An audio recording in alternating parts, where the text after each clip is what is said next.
Warning, you are listening to an adult podcast talking about adult topics. You've definitely been warned.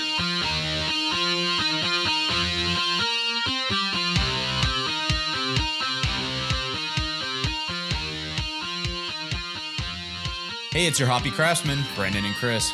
Fall's in the air. That can only mean one thing. On Solo Girls? Well, that, but more importantly, it's pumpkin season. Hold on to your gourds. Thanks, everybody, for listening to our first podcast. We actually really appreciate it. All that actually downloaded it and checked out the site and liked the site. So we appreciate that a lot. Brandon, it's getting late in the season, and we know what season that is. It is fall. It is pumpkin season, as we alluded to in our opening. Right. That means pumpkin beers, girls looking like Han Solo, spiced latte everything. Well, it's fall here in Arizona. It's not really fall yet. It's still 95 degrees out here, right. So it's fall in most places. Unfortunately, it's not fall here, but we can pretend like it's fall, and we can drink pumpkin beer. Right. And that could just be, seems maybe that we see it more here. I don't know. Maybe it's just because we live here, and I think everybody has this kind of feeling that it feels like people go like overboard sometimes with those things because we don't have technically a fall, and so people are like, I gotta make it seem like it's fall. In order to do that, I just got to go overboard with everything. It's just a lot of it. But I think it's also a trend that's been happening throughout everywhere. I mean, every time you look at it, it's if you go to Dunkin' Donuts, there's pumpkin, there's lattes, there's creamer, I actually saw pumpkin eggnog the other day, and I was like, okay, there's just so many things. It's been Halloween in Target since what, April? Yes, right. Christmas used to be bad. Now it's Halloween. I guess everything's just getting pushed back early in the year. Like Earlier. 4th of July is going to be in February, so watch out, Valentine's Day. Red, white, and blue. Yeah, watch out. I mean, it's a good thing, though. I enjoy this time of year, especially with all the variety of beers that are available now. Not only just pumpkin beers, but the Oktoberfests, the Marzen style beers, the pumpkin in general. It's been growing on me over the past few years with all the varieties for sure that are out there and available. And one of the ones that we're going to look at right now is actually the Dogfish Head Pumpkin Ale, which is probably one of the most widely known pumpkin beers, mostly because Dogfish is so well distributed. Right. They've been around for a while, and they've had one of the longer lasting pumpkin beers out there. I believe actually they changed the name, right? At some point they had some lawsuit. It was saying that it was too misleading. It wasn't actually very descriptive. When it was a punk with an N, I think, at the end of it. And so they had to change the name of it to... The Rebels. Yeah, right. So you guys know what we're going to do on this episode. We're actually going to sample a variety of pumpkin beers, and we'll have... In between, we'll talk about some of the current events, things that are going on, all the while actually sample beers. Like Brandon said, we're actually drinking the pumpkin ale from Dogfish. Currently in my mouth. You're right. Oh, wow, that sounds... So why don't you describe it to what you're doing? The pumpkin ale is the ale, so it's not a porter like a lot of the pumpkin styles are, but actually, a lot of the pumpkins are becoming a lighter ale, less than stout flavor. It's less than stout brew. Right. A lot more drinkable, a lot more flavor. And you can actually taste the spices a lot better, I feel, with the ale styles as opposed to a lot of the more heavier porter stout types. It's a really nice, smooth beer. Like I said, probably one of the most well-known beers. Chris, what do you think about it? I think this is good. It's, again, and it's funny, I'm actually the opposite side of the spectrum. I actually lean away from ales and go more towards the porters and stouts that are in this style, at least. Sure. And it's just because I think ales, to me, are always, IPAs and pale ales and those kind of things have the bitterness to them. Technically, the spices at this point, it's spices, though they are in pumpkin pie, aren't technically pumpkin to me, right? So it's kind of one of those, I like the spice, I like the flavor, but at the same time, it's not technically a pumpkin. I don't really get pumpkin a lot from it. So yeah, I mean, we can talk about that later. There's more stuff to go over, more beers to review. So plenty more to drink. Right, and there might be some surprises in there that... Good for me. That is better. So good for me. Good for you. Right. Good for everybody. It's pumpkin season. Right. Drink up.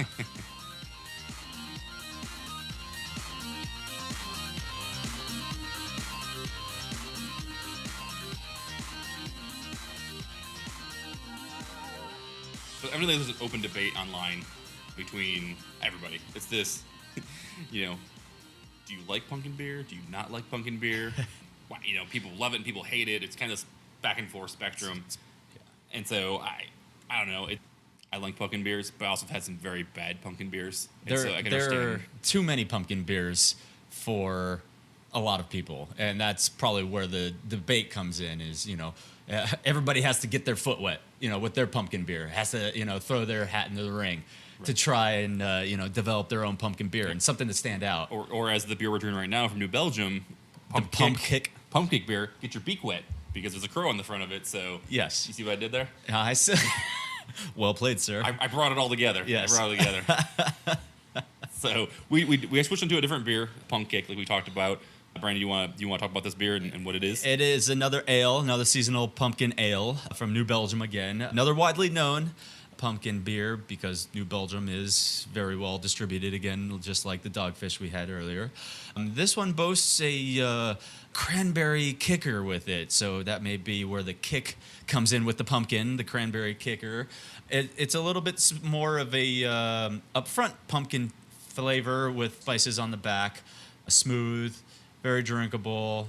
But then again, like Chris was mentioning, it's a love-hate thing. There's a lot of people that love pumpkin beers. There's a lot of people that hate pumpkin beers, and we'd like to know what you guys think, obviously. And please feel free to comment to the podcast with where you stand on the whole pumpkin beer phenomenon, let's call it. Right. Yeah. I mean, if you like pumpkin beers, let us know. If you don't like pumpkin beers, let us know as well. Or even better, suggest one that you do like, and we can try that. Which we're always looking for new beers. Absolutely. On the podcast. Or feel free to send it to us. Yeah. We're not going to say no to free beer. So, P.O. box number. So, do you think that there's so many pumpkin beers at this point? Maybe it's just the market's so saturated, so that's why people hate them now. Is that kind of what it would be? It feels like it. I mean, I was at Total Wine yesterday picking up the beer for today's cast, and the whole aisle is just full of pumpkin beers. There was pumpkin beers of breweries I've never heard of before. And everybody's throwing their hat in the ring. Everybody's got to get their pumpkin beer out there for everybody to see. I can only imagine that that's why people are starting to get, the decline in pumpkin beer is starting to take effect, as it once was a popular, novelty item per se. Now it's so readily available, and when they become available earlier and earlier, it's starting to see less people go after them, and they're less appealing as they maybe once were. Yeah, and that's, to me at least, that's some of it too. Like I said, I've been to Total Wine and I've seen the seasonal section throughout the rest of the year, and it's definitely not like a wall of just orange. It's just not pumpkins or different kind of pumpkins with hats on or other goofy shit. So it's seasonal at that point. It's seasonal. It's somebody that brings a beer at a certain time, and for some reason this time of year it's always pumpkin is the seasonal. That's just what it is. It's one thing. So again, it's a love-hate, I think. I like pumpkin beers, but I want to hate them too. I don't know. It's kind of this. I'm on a tipping point, I think, of right. I think for me, it's a love because not only are some of the pumpkin beers really good that I've come to like over the years, but for me, it means that fall is coming and that the seasons are changing. It's getting cooler out. Football's in the air. For us here in the desert, fall, a break from the heat is a warranted thing. Like I said, for me, when I see the pumpkin beer start rolling out, it just means that it's getting cooler. Right. Brighter days are ahead.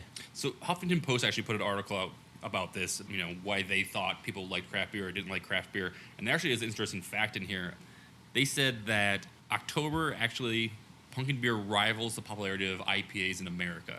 So it means that during this month, probably starting maybe September, October, pumpkin beer is actually more popular. People buy more pumpkin beers than they actually do IPAs. And if you know anything about craft beer, IPAs are pretty much the granddad of all beers. Everybody has an IPA. Everybody has like 4 different IPAs they make. Right.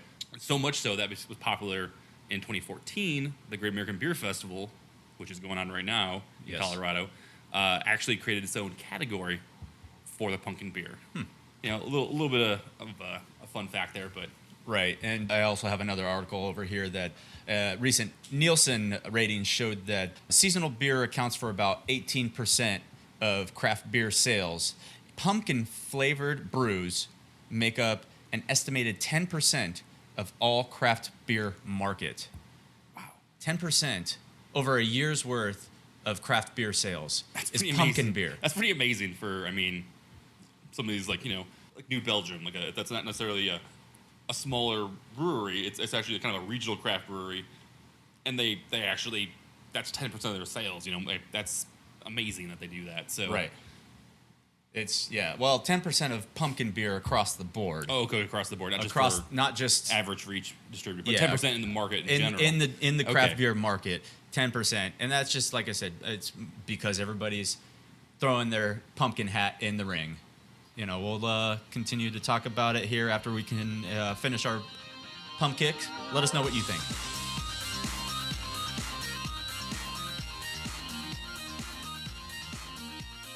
The previous segment, I was at Total Wine earlier this week, picking up the beers for tonight's podcast, and just looking around and trying to take in all the different beers that they had available. One of the ones that actually caught my eye was Boulevards Funky Pumpkin. It's a spiced sour ale. So that intrigued me. I wanted to kind of try that. I'd never seen anything. Boulevard actually just became available out here in the desert. So we're getting used to seeing this Kansas City brew here in the desert. It caught my eye, and oddly enough, when I was doing some research for the cast tonight, found an article on Thrillist for the best pumpkin beers to drink this fall, and Thrillist actually listed one of these as one of their top choices for their pumpkin beers for the average consumer to enjoy. Just worked out perfectly. That caught my eye on the aisle. It's got an interesting label with the dead skull pumpkin on it, but also intriguing with the sour aspect to it. Not a lot of pumpkin beers boast their being sour. That's definitely something new. I've not seen that from a whole lot of beers or people that make that style. A pumpkin beer in general is a sour. We're trying it here, and Brandon was knowing a lot of clove into it, and I have spice for me as well right up front, but then the tartness. It's funny. It's like they took the punk kick, cranberry kind of kick, to a whole new level. The sour, I think, is kind of right. What it did. Yeah, but it also makes it's not an overpowering sour for those that are maybe detracted by a sour ale. Right. It's not an overpowering sour beer either, by any means. It does have nice spice flavor to it. You can smell the sour and have a little bit of the taste linger in your mouth. It's not overpowering with being a sour beer. Nice. So this Thrillist article, did they actually rank like this is what you should drink from number 5 to number 1, or is it just kind of a amalgamation of like here's like our top 5 in any order kind of thing? No, it's not. There were actually probably about 10 to 12 different beers in this list, and actually a few of the ones that I selected for tonight were actually on this list, oddly enough. They listed probably about the 10, 12 best beers that they felt that people should be drinking this season to enjoy different styles and tastes of the different pumpkin beers that are out there currently. Nice. That's pretty good. I've definitely tried a few of those beers on that list as well. I took a peek at it, and I've definitely had a lot of those. Some of the ones we're not drinking tonight are the Ballast Point Pumpkin Down, the Cigar City Good Gourd. Unfortunately, we are not able to get Cigar City out in the Valley of the Sun here.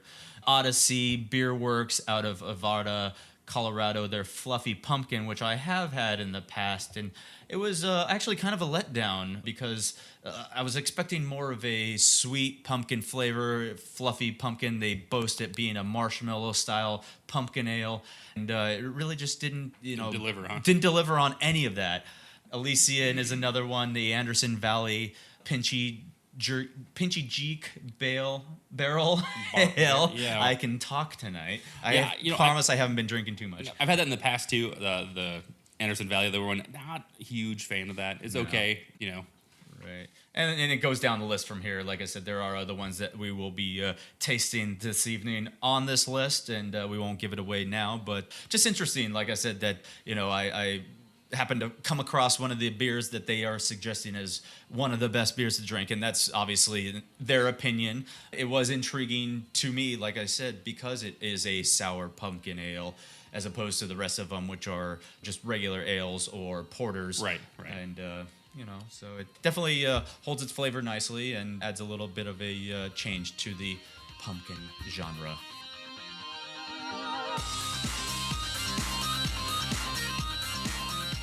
All right, Brandon, there is another kind of rumor going around about pumpkin beer. I think it's something that happens probably every year. I mean, I've seen it around for the last 2 years for sure.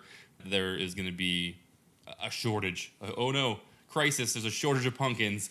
It feels like there's like a throwback to when there was this crisis of hops. You know, and it almost sounds like it's coming from the makers of a pumpkin, the people that actually grow them, or actually people that actually can pumpkin as well.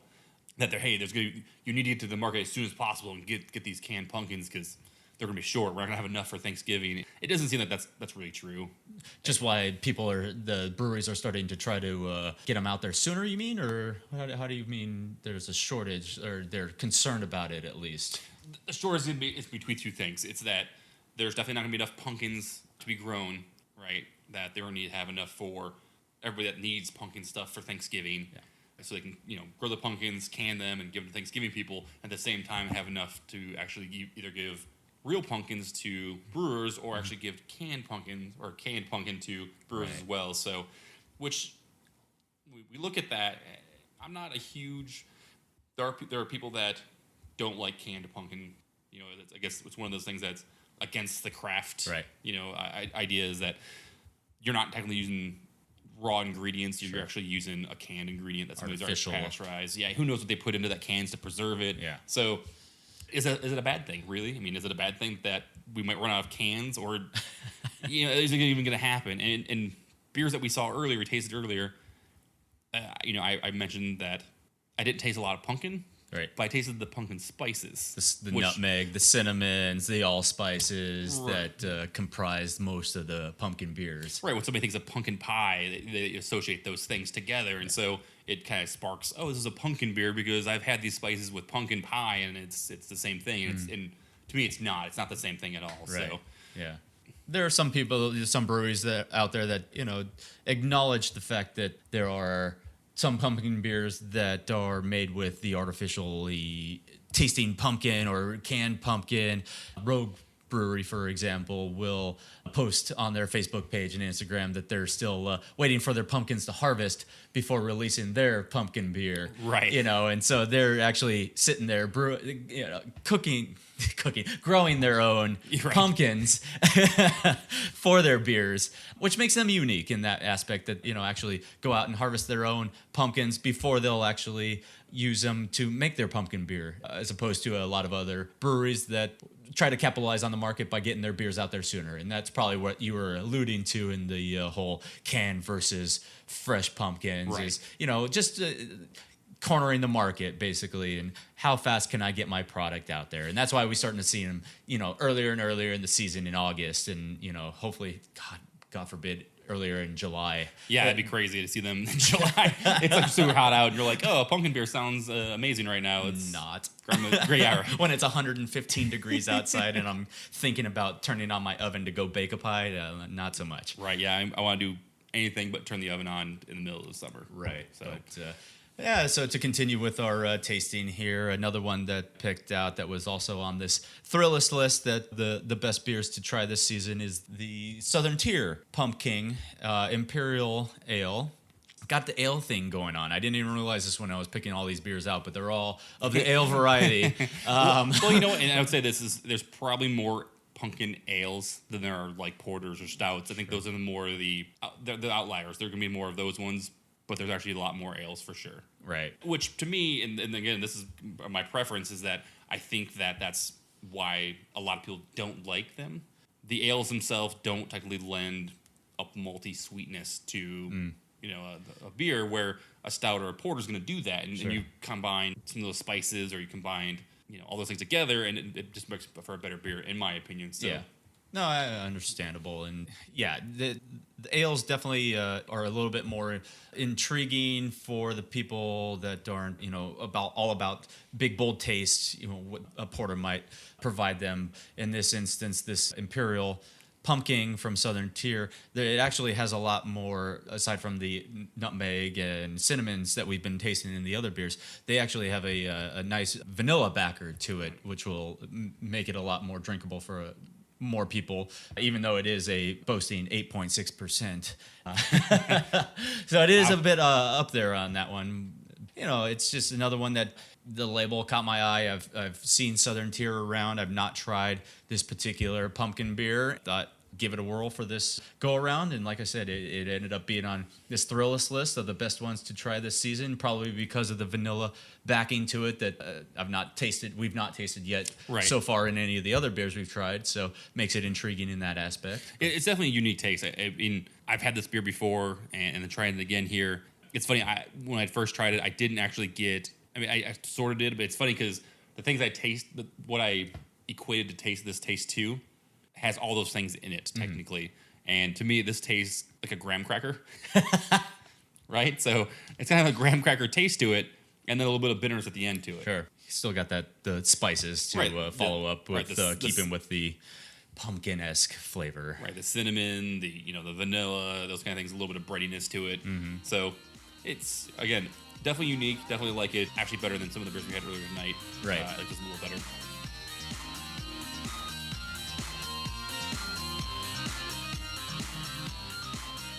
Now it's a part of our show where we like to keep it local and have a little bit of local news here for Arizona brew scene. Got a new brewery that just opened up recently here in Mesa called Oro Brewery. They're kind of like a nano brewery, sort of.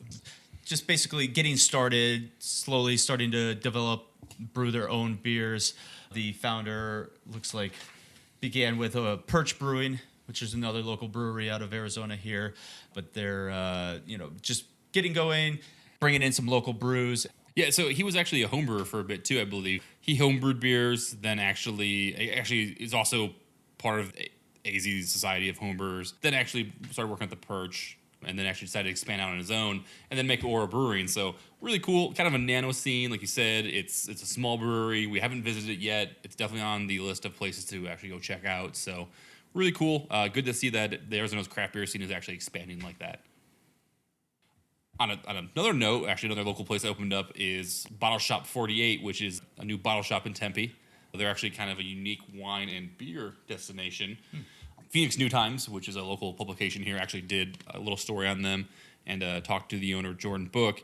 And reading through the article, he actually talks, on both sides, the wine and the craft beer about, nobody's really, if you drink, it's not like how cigarettes used to be in the 80s and the 70s. It's like, if you drink this kind of craft beer, you're the coolest guy ever.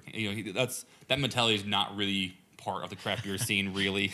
Not as hipster as everybody makes it out to be. Right, yeah, it's not. And so he wanted to create a place that people can come in and if they're new to craft beer or if they're veterans, they can kind of have a place to come and check stuff out. I actually grabbed some of the beers that I bought today from this place, and walking into it was cool. They actually had, to the left, when you walked in the door, was the wine area. I didn't venture in there much. Right off the bat, there's the counter, and there's actually a guy in there talking. It was funny. He was holding his baby in his arms, and he was talking to the guy about wine and about wine books and going crazy. And the guy working the counter was totally into him and talking to him about it, and was engaged. It was actually kind of funny. That's working retail in the past. I don't know if I had been as engaged with him. I mean, maybe he likes wine. I don't know, but it seemed like he definitely was interested in it. So they're passionate about what they are at least selling there. Right, yeah, exactly. He didn't seem like he was faking it. He actually did he was genuinely involved and liked wine. So, but you keep going. There's some shelves where their craft beer is. They have some coolers on the right. It definitely. I mean, they're opening, right? So they're still kind of in this soft open phase, right? So things were a little disarray, not as organized as they should be. Sure.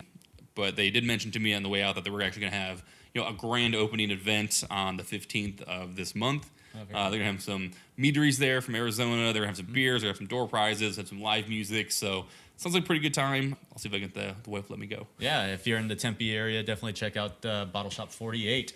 We'll continue with our local segment in pumpkin beers. We decided to indulge on really the only local pumpkin beer that I can think that we have here, which is the Four Peaks Pumpkin Porter. Been a staple in the Valley for quite a few years now, as far back as I can remember. Right. Recently, Four Peaks did, sell their market share to InBev and Anheuser-Busch, which was a debated topic here for the local craft beer enthusiasts, myself and Chris included. Four Peaks was always a great place to go for us. It's still a great place to go. It's been in the Valley. They were the first craft beer. Been around for 20 years. Their pumpkin beer is the pumpkin porter. It was always a favorite of mine. It still is a favorite of mine. Right. It's one of those beers where they initially you could only find it at the brewery. Right. And as they started growing and getting bigger, then they became widely available throughout the valley, and then began canning it, and so now it's more readily available, just like the rest of the craft beer pumpkin scene is nowadays. But it's still a very fan favorite of ours, and so we thought we'd give them a shout out because, like I said, it's really the only pumpkin beer that we can acknowledge being a local craft beer. Right. And it's like I said, we've had this conversation about Four Peaks and them selling out, if you will, or buying into the big machine of craft beer that is InBev. Big beer, not craft beer. Well, the machine that is sorry, yes, not craft beer. But it's funny. I actually had this discussion with a stranger in a bar one time too. Is that it's not that I don't like Four Peaks beer. Their beer's good. The pumpkin port definitely is really good. They have some other great additions to their arsenal as well, but it is a little hard sometimes at this point to pass the buck to InBev to big beer. But at the same time, again, the beer's not bad. They make really good product. I'm good for them. Yeah. At some point, if I ever have a business that's worth that kind of money and Somebody bigger wants wants to buy it, it's kind of the American dream. You can't really fault it for it. But maybe that's another topic for another show. Sure. We should keep a cap on that. Yeah. It's again, their beer hasn't changed. Right. Whoever's paying the bills or getting the money, the beer has not changed. Four Peaks still produces a quality product. It was always the beer that I waited for to come out. The pumpkin porter, like Chris said, all their beers are great, but the pumpkin porter was elusive in the fact that you could only get it at the brewery, when they released it initially, and now they're canning it, and so it is more available. But it is a special beer. It's special because it is local. It's special because I don't. I think at the time, except for Arizona, there's not a lot of breweries that were doing those only kind of seasonal releases. And so you get a beer like Four Peaks that did it on a consistent basis, and they put it out, and it was delicious. And even when they first started canning it, you could only get the cans at the brewery. Right. And even then, it was actually pretty expensive to buy. I think it was only a 4-pack, right, of cans. 4 or 6-pack, yeah. It wasn't a lot, and it was really expensive still. So it was one of those things where I think the rarity of it made it special, but also that it was actually a seasonal release, and it was new for the time. I mean, that time period, nobody was doing that around here, so it definitely made it unique and great. So. Yeah. Well, it's definitely an enjoyable beer, and all things aside, I'll still continue to drink it. We are still continuing to drink it, and a good one for us to have.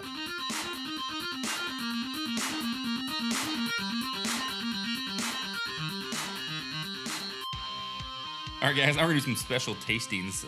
Brandon picked a beer up. I picked a beer up.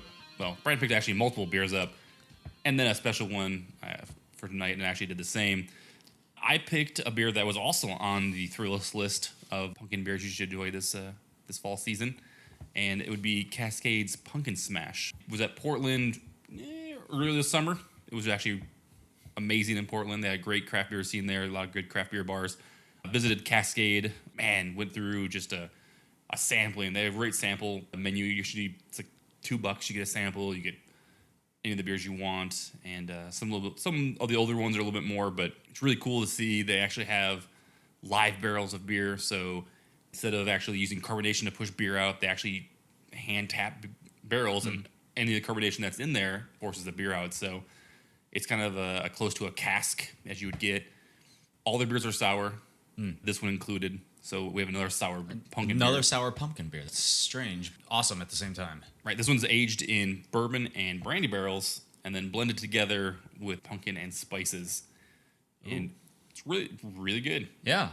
I've been tasting it here while Chris was speaking, and it definitely is the more sour beer of the two that we've had tonight. It is 11% sour beer aged in bourbon barrel and brandy barrels, as Chris did mention, and it is every bit that 11%. It is a very also intriguing beer because of the sourness to it, but because you can also taste that the spices of the pumpkin style with it.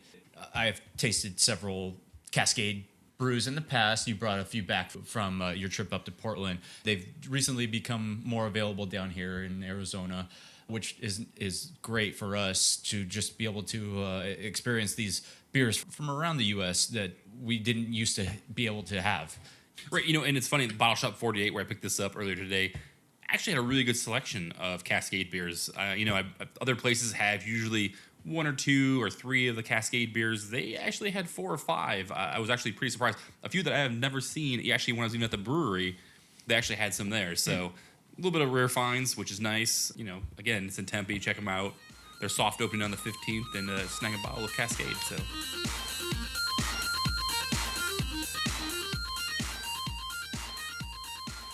All right, so to carry on with our special pumpkin beer segment, the one I picked for this segment was one of my favorites, the Avery Pump KYN Pumpkin, aged in Kentucky bourbon barrels. Right, and it's great because they actually have a banter on the side of the bottle that talks about what they won. Like there was evidently some kind of hoopla inside of Avery deciding what they're going to name this beer, and yeah, Punk Kauai is why I say it a lot of times too. But evidently Bourbon Kauai, KY. Kentucky. Yeah, Kentucky bourbon, yeah. Which makes sense, and it fits together. It just doesn't really. Pump KYN or pumpkin. Pumpkin, right? Yeah. It's technically pumpkin, but you say Punk Kauai. I don't know. It's really weird. Man, this is a good beer. It is delicious, and I wouldn't say we saved the best for last, but we saved the highest for last. Right. The 15% ABV that this one generates. Right. It kicks you in the mouth. You can taste the Kauai in this beer. even more so than the previous Pump Smash from Cascade, aged in bourbon / brandy barrels. This one is straight up bourbon barrel. Right. And again, for my taste, porters and stouts that are pumpkin flavored are the way to go, especially for new people. It's one of those things where it's very few people that gravitate towards bitter IPAs when they first start drinking craft beer or get into that, away from the macro beers. They gravitate. Most people gravitate towards something sweeter, a little more sweet, more malts, and that's why amber beers and bocks and those things are really Hefeweizens. Right.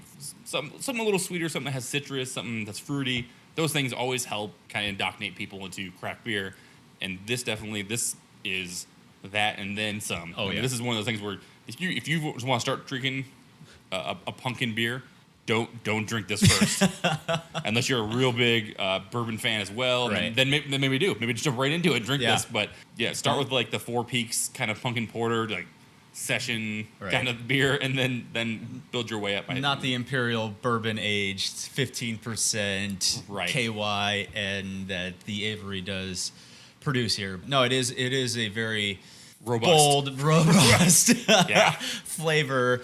It's not an overpowering. You don't lose any of the pumpkin with the bourbon, but it's a great combination of the two. Right. It brings out the flavor even much more if that's possible.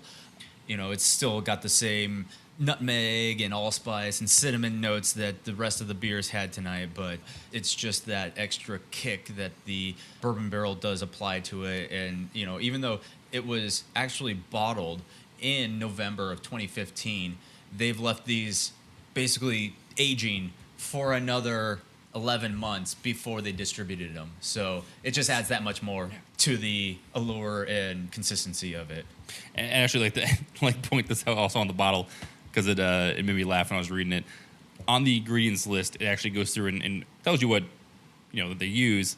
The first thing they actually list is brewed with Rocky Mountain water. Hey, they're proud about what they produce up there in Colorado. Right. It's Boulder, so right. It's Rocky Mountain High. Yeah, I guess right. So I am feeling the high, but I'm feeling the bourbon, and I'm feeling the pumpkin. It's great that Avery had a good presence here. A handful of years ago at this point. It was a while ago that a lot of beers, we could get their beers here. For some reason, it kind of went away. We couldn't get any of their beers. It's really, really nice to see that they're back in town. Yeah. We can get all their beers. Not all their beers, but we get a large selection of their beers. We're starting to get all of their beers. Right, and we're starting to get more and more and see a lot of their beers here. So hats off to them, and way to make a great beer. Pumpkin YN. If we pulled it straight out of the refrigerator here, so it's a little cooler. But if you really want to experience the full taste of it, let it warm up to the room temperature. It really brings out all the flavors. We covered a lot today. Pumpkin. A lot of pumpkin, a lot of spice, a lot of things. All things fall, I guess, right? So, allspice. Right, allspice. There might be a shortage, but probably not a shortage of pumpkins this year. If Total Wine has anything to say about it, there's not a shortage of pumpkin beer. Right. I mean, as all beer places seem, there's no shortage. So don't have to worry about that. Definitely a lot of varieties of craft beer that are pumpkin out there. Get to your local retailers. Find a bottle you like. Try something. If anything, leave us a comment. Like, again, what you like, what you don't like. Hey, if you hate craft pumpkin beers, tell us. That's totally fine. Let us know. It's good stuff. Yeah.